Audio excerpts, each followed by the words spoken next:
Bonsoir à tous, bienvenue dans le 7-8 journal du mercredi 17 avril sur TV 78. C'est l'essentiel de l'actualité locale et régionale. Tout de suite, les titres. Le déplacement de Nicole Belloubet cet après-midi dans les Yvelines. La ministre de la Justice s'est rendue à la maison centrale de Poissy, là où l'un des murs d'enceinte de la prison s'effondrait en mars dernier. La garde des Sceaux a visité les lieux avant de s'entretenir avec la mairie et l'administration pénitentiaire. La finale du concours d'éloquence de l'UVSQ se déroule demain soir et pour cette troisième édition, elle se tiendra au Théâtre National de Saint-Quentin en Yvelines. Les hommes politiques sont-ils des comédiens? Le dilemme cornélien est-il dramatique? Voici quelques-uns des sujets que devront traiter les 10 candidats en lice.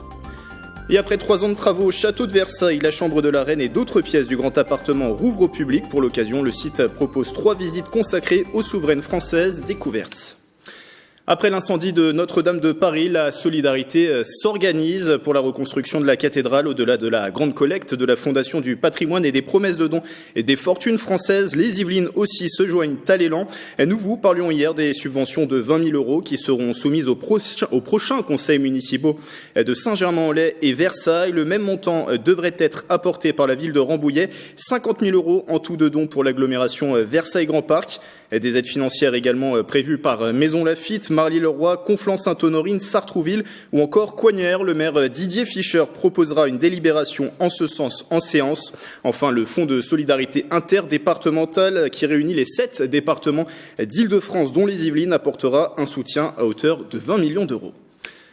Dans l'actualité du jour, la visite de Nicole Belloubet à Poissy. La ministre de la Justice s'est rendue à la maison centrale de Poissy, là où le 28 mars dernier, l'un des murs d'enceinte de cette prison s'effondrait sur plus de 30 mètres de longueur du côté de l'avenue des Ursulines. La garde des Sceaux a visité les lieux pour constater cet effondrement et pour rassurer la population. Elle a confirmé qu'un diagnostic serait fait dans les prochaines semaines en vue de potentiels investissements de l'État et des travaux de sécurisation du mur dès le mois de mai. Interview collectée sur place par Nicolas Dandry et Michael Elmidoro. Je me suis engagée auprès de Monsieur le maire comme auprès de Madame la directrice et des personnels de l'établissement à ce que nous ayons un schéma directeur à la fin de l'année civile. Donc en décembre, nous aurons un schéma directeur précisant exactement ce que nous voulons faire de cet établissement. À partir de là, nous sommes en capacité de mettre en place une programmation et donc un calendrier des travaux qui l'accompagnent. À vue de nez, si j'ose utiliser cette expression, c'est autour d'une 60aine de millions d'euros sans doute. Une action du collectif des travailleurs migrants ce matin. Une dizaine d'entre eux étaient devant les locaux de l'URSSAF à Guyancourt à l'appel de la CGT des Yvelines. Ils ont profité d'une visite de la députée de la 10e circonscription Aurore Berger pour l'alerter sur la régularisation des travailleurs sans papier. Les manifestants dénoncent notamment la situation de plusieurs personnes non déclarées par leurs employeurs. Aurore Berger qui a participé vendredi avec 6 autres députés yvelinois à un échange avec les équipes de la CAF du département, la caisse d'allocation familiale, l'occasion de faire le point sur les prestations sociales et les problématiques rencontrées par l'organisme. Reportage d'Aurélie Ronce. Mieux comprendre les missions de la caisse d'allocation familiale des Yvelines afin de mieux aider la population. Voilà l'objectif de ces échanges entre 7 députés yvelinois issus de la majorité et l'équipe dirigeante. Fait marquant, en ce début d'année, la hausse du nombre de bénéficiaires de la prime d'activité, l'occasion de faire le point sur sa mise en place dans notre département. Nous avions anticipé l'organisation avec un dispositif d'accueil dédié en fait aux nouveaux bénéficiaires de la prime d'activité, avec une organisation également de back-office dédiée pour absorber le pic de charge. Donc c'est vrai que globalement, malgré le chiffre, donc l'augmentation importante de bénéficiaires de cette prime consécutive aux annonces gouvernementales, on a été globalement en capacité d'absorber le choc de la réforme. Au 31 décembre 2018, dans les Yvelines, on comptait plus de 235 000 allocataires. Parmi les sujets abordés lors de cette matinée, le recouvrement des pensions alimentaires ou encore l'accompagnement des bénéficiaires. Objectif, aller encore plus loin en matière d'accès aux droits. On a vraiment besoin qu'il y ait beaucoup plus d'interconnexion pour ne pas dupliquer les choses, mais aussi pour que les informations qui parviennent à l'un parviennent également à tous les autres pour que on n'ait pas encore une fois de trous dans la raquette. Une rencontre dans le cadre de la stratégie de lutte contre la pauvreté voulue par le gouvernement. Dès 2020 par exemple, le numéro pour joindre la CAF ne sera plus surtaxé. Autre visite, celle de Jean-Christophe Lagarde. Hier, dans les Yvelines, le président de l'UDI s'est rendu dans une entreprise des Clés-sous-Bois. Un déplacement sous fond de campagne pour les européennes dont l'élection se tiendra le 26 mai prochain. Jean-Christophe Lagarde est la tête de liste de son parti pour le scrutin. Écoutez-le au micro de Marilène Yapichino. D'abord, l'UDI a de nombreux élus dans les Yvelines et c'était important pour moi de venir les rencontrer les militants, les sympathisants, mais aussi les citoyens qui s'intéressent à l'Europe. On voit bien qu'il y a beaucoup, malheureusement, de gens qui aujourd'hui ne sont pas encore dans la campagne européenne. On n'a pas eu le débat européen au moment des présidentielles. Il est impératif que nous l'ayons maintenant parce que l'Europe est à la croisée des chemins. Et puis les Yvelines, c'est quand même le pays de Jean Monnet, l'inventeur de l'Europe, insulté aujourd'hui par M. de Villiers de façon indigne, mais c'est un peu nous qui en sommes les héritiers. C'est demain, jeudi, la finale du 3e concours d'éloquence de l'UVSQ. Elle se tient à partir de 18h45 et pour la première fois, l'événement se déroulera sur la scène du Théâtre National de Saint-Quentin en Yvelines. Pour en parler sur ce plateau, deux invités, Hélène Lemaire et Mélissa Siman-Fam. Bonsoir mesdames. Bonsoir. Alors, vous êtes Hélène Lemaire en études de géographie et d'aménagement à l'UVSQ, première vice-présidente de la fédération Interassos UVSQ et vous êtes l'une des co-organisatrices du concours. Mélissa Siman-Fam, vous êtes également vice-présidente de l'Interassos UVSQ en parcours international pour des études de droit à l'UVSQ et vous êtes chef de projet de ce 3e concours d'éloquence de l'UVSQ, une 3e édition donc. Pourquoi un concours d'éloquence de l'UVSQ? Pourquoi organiser ce concours? Donc le but de ce projet est de réunir des étudiants issus de différentes filières, donc notamment ceux de l'UVSQ et de l'Université de Paris-Saclay, autour d'un projet commun, donc le concours d'éloquence de l'UVSQ. Donc par exemple, Hélène est étudiante en géographie et je suis étudiante en droit et ça nous a permis ce projet de travailler plus amplement ensemble avec d'autres étudiants. Donc c'est ça les objectifs d'avoir ce genre de projet pour travailler ensemble? Tout à fait. C'est le but même de la fédération d'associations. Donc on représente une quinzaine d'associations sur tous les campus de l'UVSQ, qui est présente sur la totalité du territoire des Yvelines. Et donc on représente les 20 000 étudiants de l'UVSQ, soit toutes filières confondues. Pour cette fédération Interassos UVSQ. Alors l'éloquence, c'est bien sûr l'art de la bonne expression, être capable aussi de s'exprimer devant un auditoire. Quels sont les secrets de la bonne éloquence, justement, Hélène? Je dirais qu'elle suppose une argumentation, déjà un ton et une clarté. La qualité de leur argument sera donc primordiale. Et ensuite, l'axio, c'est-à-dire la voix et leur gestuelle, sera aussi prise en compte. Et aussi la capacité, je disais, de s'exprimer devant un auditoire, devant un public. Ça, c'est aussi une difficulté de l'éloquence, justement. Exactement. Et c'est pour ceci que du coup, on essaye de pérenniser le projet pour cette 3e édition. Donc, ce concours d'éloquence est né à l'ISTI, l'école d'ingénieurs de Mantes-la-Jolie, a été repris par Interasso, la fédération de l'UVSQ, justement, dès la seconde édition. Dès la seconde édition, nous avons instauré un accompagnement théâtre afin d'aider les candidats pour la finale, justement. Donc, les candidats reprennent le même sujet pour la finale, qu'ils auront la chance de travailler avec des comédiens professionnels. Donc, cette année, nous avons choisi de reprendre la compagnie des Tisseurs de Songes, justement, pour accompagner nos finalistes et justement de sortir des amphithéâtres de la faculté pour se produire sur la scène nationale du Théâtre de Saint-Quentin. En Yvelines. Alors justement, d'être sur cette scène du Théâtre National de Saint-Quentin en Yvelines, est-ce que c'est quelque chose de particulier? C'est une chance pour ces étudiants? C'est tout à fait une chance, oui, même pour nous d'ailleurs. En premier lieu, le théâtre est vraiment de renommée régionale, voire nationale. Et c'est vraiment une opportunité qu'on a eu de travailler avec ces équipes. Voilà, nous allons avoir une soirée d'exception, vraiment. Une finale qui s'avérera être un réel spectacle. Est-ce que ça stresse davantage les candidats d'être sur une scène d'un théâtre national? Effectivement, les candidats sont de plus en plus stressés, sachant que nous avons affiché complet au bout de 2 jours seulement. Donc c'est une finale également très attendue, donc par les étudiants et notamment les familles et le personnel de la faculté. Alors il y aura 10 candidats en lice demain pour cette finale au théâtre. Qui sont-ils? Est-ce qu'ils représentent différents cursus au sein de l'UVSQ? Donc nous avons eu des étudiants de toutes filières qui sont venus se présenter, des ingénieurs, des géographes, des juristes. Donc dans la finale, il n'y aura malheureusement que des juristes. D'accord. Mais voilà. Mais en tout cas, au début, c'était une volonté, c'était d'ouvrir le concours à toutes les filières de l'UVSQ. Et les candidats sont de première année jusqu'en master. Donc il y a quand même une diversité des candidats. qui vont s'affronter sur plusieurs sujets tels que... Alors quels sont les exemples de sujets? J'en donnais 2 en titre sur les hommes politiques et sur le dilemme cornélien. Alors je n'ai plus le thème en tête, mais en tout cas il y a plusieurs thèmes, 20 thèmes qui sont proposés. Tout à fait, on a essayé de proposer une variété de sujets pour que chacun puisse s'en inspirer et montrer un petit peu ce qu'il est capable de faire. Donc on espéra que ça leur plaira. Et vous en avez parlé tout à l'heure, quelles ont été les étapes précédentes pour arriver justement à cette grande finale? Quelles étapes ont eu à franchir les candidats?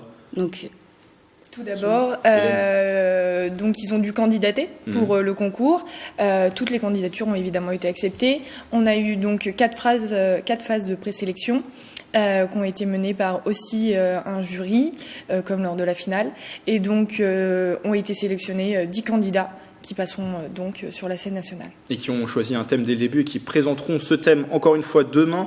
Comment va se dérouler cette finale? De combien de temps disposent les candidats pour ce concours d'éloquence? Les candidats disposent de 10 minutes, chacun maximum, pour présenter leur texte et argumenter dessus. En tout cas, défendre leur thèse au maximum. Nous aurons aussi l'honneur d'accueillir une étudiante de l'UVSQ, Ilona Bolou, qui est guitariste professionnelle spécialisée dans le fingerstyle, qui nous fera justement un spectacle durant les délibérations. Vous parliez, Hélène, d'un jury. Qui composera ce jury ? Donc des directeurs artistiques, des directeurs de communication, des comédiens, des juristes. Et c'est uniquement ce jury qui va départager les candidats, ou est-ce que le public participe aussi à ce concours, à la finale également? C'est une surprise. Une petite surprise que nous vous réservons demain au théâtre. Donc il faut venir au théâtre pour connaître cette surprise. On peut assister bien sûr à cette finale. Est-ce qu'il faut s'inscrire à l'avance ? Alors il fallait justement s'inscrire sur une billetterie gratuite et nous avons affiché complet justement au bout de 2 jours cette billetterie. Qui est affiche complet. Donc demain cette finale, je rappelle, c'est à 18h45, ça se passera au Théâtre National de Saint-Quentin en Yvelines, la finale bien sûr de ce 3e concours d'éloquence de l'UVSQ. Merci Hélène Lemaire, merci Mélissa Siman-Femme d'être passée sur ce plateau et vous êtes à l'organisation toutes les deux de ce concours de l'éloquence de l'UVSQ. L'économie en bref, accord trouvé pour les salariés de SGI à Plaisir. En juin dernier, les locaux de cette société ont été incendiés et sont partis en flammes. Ils ont été détruits. Pas de réouverture depuis. La direction qui a délocalisé son activité à Villers-Cotterêts dans l'Aisne a lancé un plan de sauvegarde de l'emploi. Les nouvelles propositions faites dans ce PSE ont été validées hier par une grande partie des 79 salariés du site. Ces mesures prévoient notamment des primes de reclassement plus importantes pour les plus de 50 ans. Ce plan doit être maintenant validé par la direction régionale du travail. Nouvelle acquisition pour Socotec. Le groupe implanté à Guyancourt vient d'annoncer l'acquisition de l'entreprise britannique Butler & Young qui agit dans le même secteur, celui du contrôle technique des bâtiments et infrastructures. Socotec ajoute ainsi 11 millions d'euros dans son chiffre d'affaires. L'objectif affiché par le directeur général, c'est faire de Socotec le leader européen du marché du test, de l'inspection et de la certification, et ce dès 2020. C'est une activité qui pourrait générer 130 milliards d'euros de chiffre d'affaires en France. La Silver Economy, aussi appelée l'économie des seniors, ce secteur lance aussi des innovations comme l'entreprise Blue Linea installée à Guyancourt. Nicolas Dandry. Le 11 novembre 2018, Alain Tavernier est victime d'un accident vasculaire cérébral. Pendant sa convalescence, il reste à son domicile, s'occupe en faisant des maquettes. Par sécurité, il s'abonne au bouton d'appel et détection de chute de Blue Linea relié à une plateforme d'appel. J'appuie dessus, il y a une petite lampe rouge qui s'allume.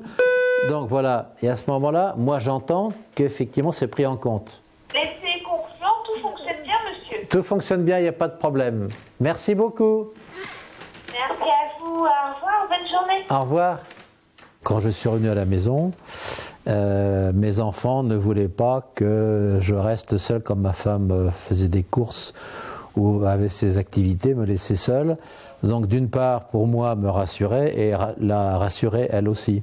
Directeur du développement chez Blue Linea, Xavier Corbin vient faire un bilan avec le client.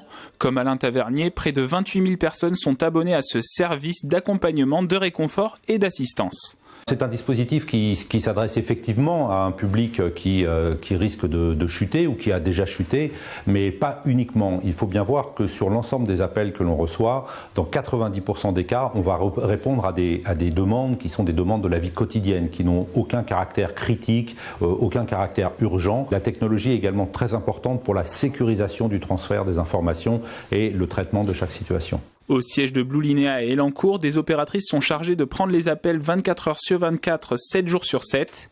Cette entreprise emploie aujourd'hui près de 80 collaborateurs. Son activité, proposer des solutions pour les personnes dépendantes. On voit régulièrement apparaître de nouvelles solutions, de nouveaux objets, je dirais presque parfois de nouveaux gadgets qui sont plus ou moins intéressants pour nos marchés.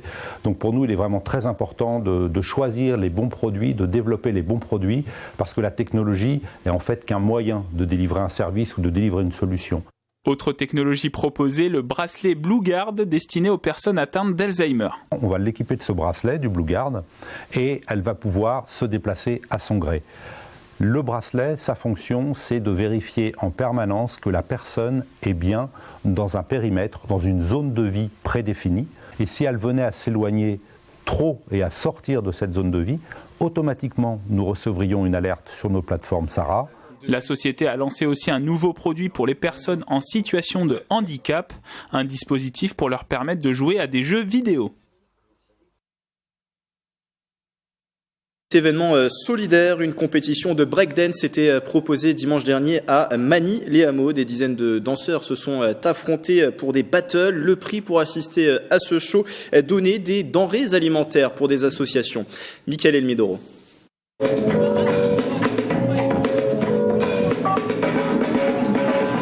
Elle a le rythme dans la peau. Leslie Rakoto, une jeune breakdanceuse de 25 ans, est venue de Chilly-Mazarin dans l'Essonne pour participer à la première compétition de ce type organisée à Magny-les-Hameaux. Kiffer au maximum, pas se prendre la tête et on a travaillé des trucs et puis voilà, sortir ce qu'on a travaillé et s'amuser au maximum. Leslie fait partie des dizaines de breakdancers présents ce dimanche 14 avril à la Maison de l'Environnement. Pour remporter les battles des duels de 2 minutes, les sportifs doivent improviser sur des sons venus du hip-hop. Se laisser un peu prendre par le son, réussir à mettre ses techniques et être propre et efficace. Et quand tu es sur la musique, tu prends les gens avec toi et le public et ça se fait naturellement. Les sportifs sont ensuite jugés à la fin de leur performance par un jury de 3 experts. Le jury, il va juger au feeling, mais surtout sur des critères assez simples comme l'originalité, la musicalité, la complexité des mouvements et ça se vote à main levée. Donc comme ils sont 3, voilà, dès que la main se lève d'un côté ou de l'autre, voilà. Il n'y a pas forcément de critères définis pour le moment. Les battles se sont déroulés tout au long de l'après-midi. En parallèle, l'événement avait également une vocation solidaire. Les organisateurs proposaient au public et aux participants de payer leur place en donnant des denrées alimentaires pour des associations. Au total, 120 kilos ont été récoltés. Découvrir les Yvelines à prix réduit, c'est ce que propose le Pass Malin présenté ce matin au conseil départemental à Versailles, lancé par la collectivité. Cette carte permet de bénéficier d'au moins 15% de réduction sur les billets d'entrée de 30 sites du territoire. De nouveaux lieux rejoignent l'opération comme le château de Versailles, les jardins du château de Dampierre ou encore la bergerie nationale à Rambouillet. Propos recueillis par Patrick Jacques de Dixmude. On a un département d'une richesse inouïe, à la fois avec un patrimoine de grande importance, mais également sur une découverte de la nature qui nous semble évidente puisqu'on nous appelle le poumon vert, mais avec des possibilités de découverte incroyables. Ce département mérite vraiment que les Yvelinois le découvrent, mais également toutes les personnes d'Île-de-France, puisqu'on a aussi beaucoup de touristes d'Île-de-France, bien sûr de façon internationale aussi, comme vous vous en doutez, avec les grands sites comme Versailles, pour ne pas le citer. Le Pass Malin est disponible dans tous les offices de tourisme ou téléchargeable sur le site internet qui s'affiche. L'offre est illimitée jusqu'au 31 décembre prochain. Dans les sites du Pass Malin, justement, je vous le disais, le château de Versailles, le monument qui met en ce mois d'avril les femmes à l'honneur. 2 expositions et une réouverture sont consacrées aux souveraines françaises. 3 temps de visite que le public peut découvrir jusqu'au mardi, depuis le mardi 16 avril. Mélanie Poquet. Un plafond révélé, des détails retrouvés. Après 3 ans de travaux, la chambre de la reine et les 3 autres pièces du grand appartement s'ouvrent au public, un lieu fréquenté par 3 souveraines. La structure avec ses grosses bordures reprend celle du temps de la reine Marie-Thérèse. Le décor a été très largement remanié pour la reine Marie Lesinska au moment de la naissance du dauphin. Il y a eu vraiment un changement de décor complet. Donc l'ambiance générale de la pièce, je dirais, est plutôt Louis XV, Marie Lesinska. Mais Marie-Antoinette, pour sa part, a fait aussi beaucoup transformer la pièce dans son ameublement. Un autre appartement retrouve son décor, celui d'une presque reine à l'occasion d'une commémoration. Madame de Maintenon meurt le 15 avril 1719. Le château propose une exposition jusqu'au 21 juillet sur l'épouse secrète du roi Louis XIV. Elle y a vécu 35 ans. C'est un lieu assez emblématique puisque Louis XIV lui a octroyé cet appartement au moment où il lui donne une charge auprès de la dauphine, c'est-à-dire la bru de Louis XIV, et il trouve cette astuce pour lui donner un appartement. On a beau être la maîtresse du roi, on ne peut pas être logé gratuitement à Versailles. Le château met aussi à l'honneur une reine dont on parle peu, Marie Lesinska, souveraine pendant 42 ans. Épouse de Louis XV, la reine polonaise se révèle à travers ses goûts.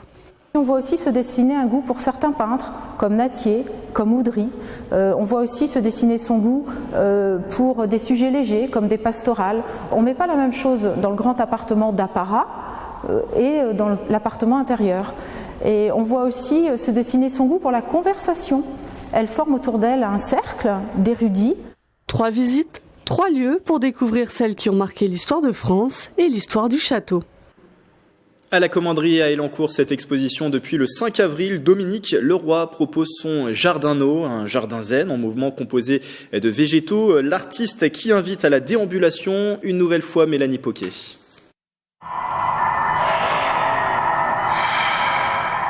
Un curieux jardin a pris place à la commanderie. Des plantes récoltées, séchées et assemblées. L'artiste Dominique Leroy appelle à la déambulation avec son Jardin-No, une inspiration venue tout droit du pays du soleil levant. C'est un théâtre, théâtre médiéval japonais très lent, avec toujours à côté un petit groupe de musiciens qui accompagnent les comédiens et qui jouent essentiellement des percussions très sobres, très basiques. Donc ça fait une ambiance un petit peu solennelle. Fixées avec des petits moteurs, les plantes se frottent et tapent entre elles comme des caisses de résonance. Leurs sons deviennent musique au cœur de la chapelle. Dominique Leroy a été invité par David Roland, chorégraphe en carte blanche. C'est sa sensibilité et sa poésie et la magie de ces installations en mouvement et qui produisent du son. On est vraiment dans du contemplatif, dans de la rêverie. C'est ce qui me touche chez lui, avec vraiment... Voilà, il y a pas mal d'électronique, on sent qu'il y a vraiment un gros travail de composition derrière, mais c'est pas non plus ce qu'on remarque le plus. Un travail par ordinateur invisible pour le public. L'œuvre créée en 2017 est à voir à la commanderie jusqu'au 19 avril. Et puis pour refermer ce journal, votre rendez-vous du mercredi qui revient à la visite dans nos salles de cinéma du territoire. Ce soir, direction les Yeux d'Elsa à Saint-Cyr-l'École. La programmation au micro de Patrick Jacques de Dixmude.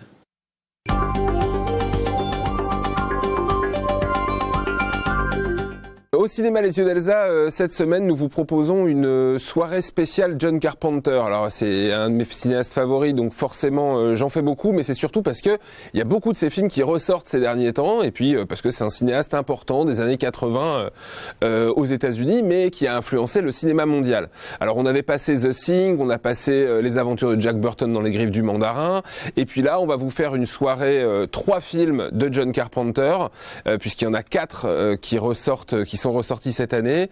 Le premier film, ce sera Invasion Los Angeles. Alors c'est un film qui est étrangement intéressant aujourd'hui, puisqu'en fait c'est un film qui parle de le monde dans lequel on vit, maîtrisé par des extraterrestres, qui seraient cachés, etc. Mais quand on met des lunettes de soleil spéciales, on arrive à les voir et à voir que toutes les publicités sont des messages incitatifs à obéir, s'endormir, regarder la télé, etc., etc.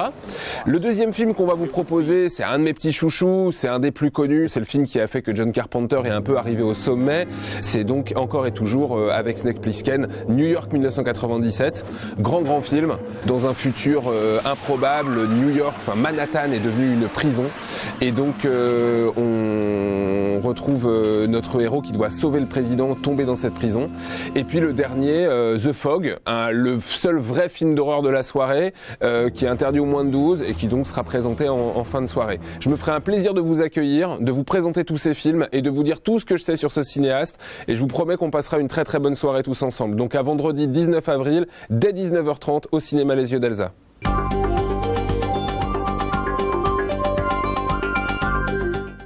Voilà, c'est la fin de cette édition. Le 7-8 journal également disponible sur notre site internet et notre application mobile TV 78. Dans un instant, le 7-8 débat, la question du jour. Petit déjeuner gratuit et cantine à 1 €, est-ce efficace pour lutter contre la pauvreté? Aurélie Ronze et ses invités à retrouver dans un instant. Quant à moi, je vous retrouve dès demain à 18h pour une nouvelle édition en direct d'information locale. Belle soirée avec TV 78.